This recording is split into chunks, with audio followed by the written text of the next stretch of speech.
Well, hello there, humans, hippies, earthlings, whoever you are, wherever you are, whatever you're doing, and if you're lucky enough to be doing it too. I'm Bushka on Blitz, and I'm back with a look today at the brand new Warhammer 40k tanks. Now, you might have seen this footage around the traps already. I can't help that. All the CCs were given a specific bit of video footage, and were told to do with it what we would, and this is what I'm doing with it.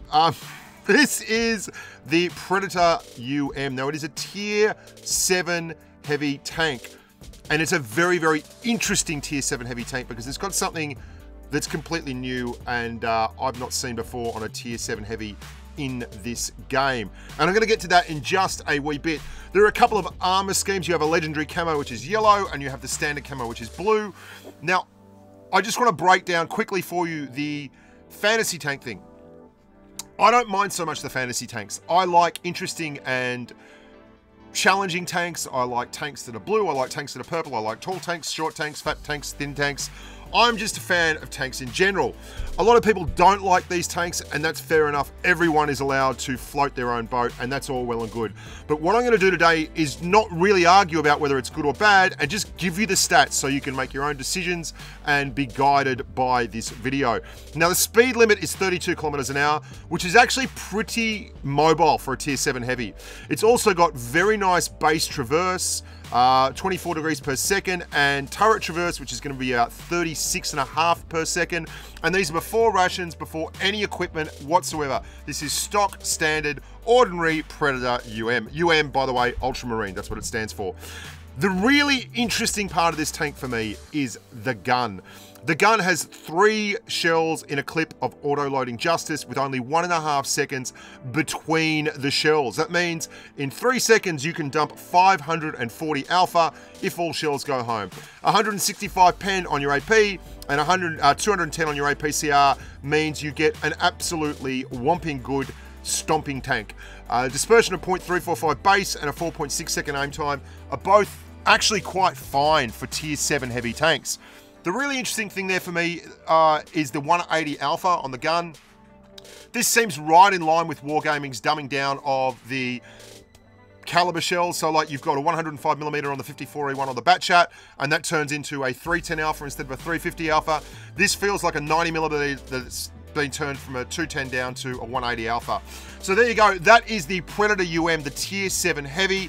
As you can see, I don't have control of this video. It's just someone in the Wargaming head office who's on a lunch break, on a coffee break, and goes, let's shoot the contributors a little bit of an uppercut and give them an eye-opener on the new Warhammer 40k. So that's what we bring to you here today, and I hope you're enjoying it. Now, the other tank is obviously the very, very controversial Vindicator UM, or as it's known, the Vindicator Ultramarine.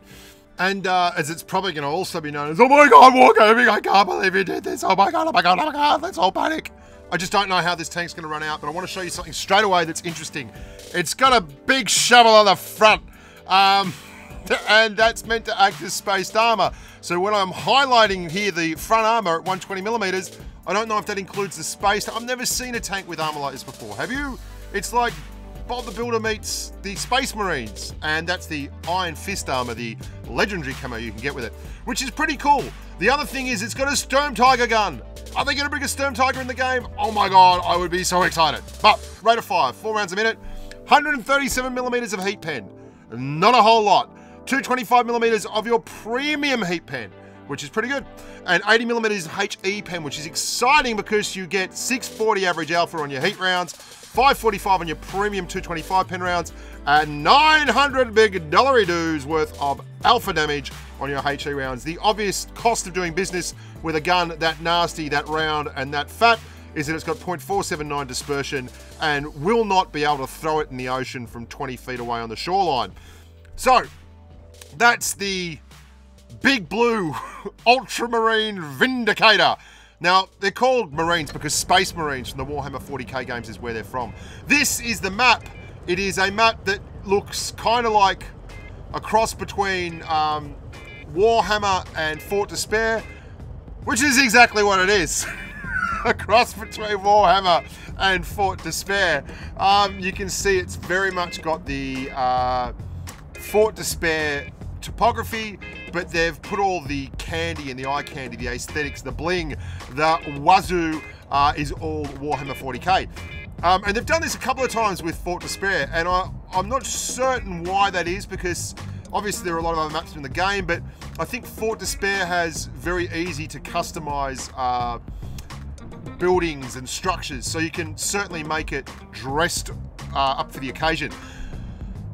I don't know, I've never played the game. I've not even had a look at the new client for 4.3 yet, so I can't tell you whether there are any hidden gems in this map or anything spectacular. But if you're thinking Lord of the Rings and Gondor, then you're not far off it, because that's very much the Warhammer 40k look, with a little bit of steampunk crossover thrown in. Why am I so au fait with this stuff?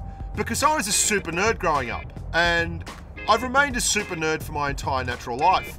And that's just me.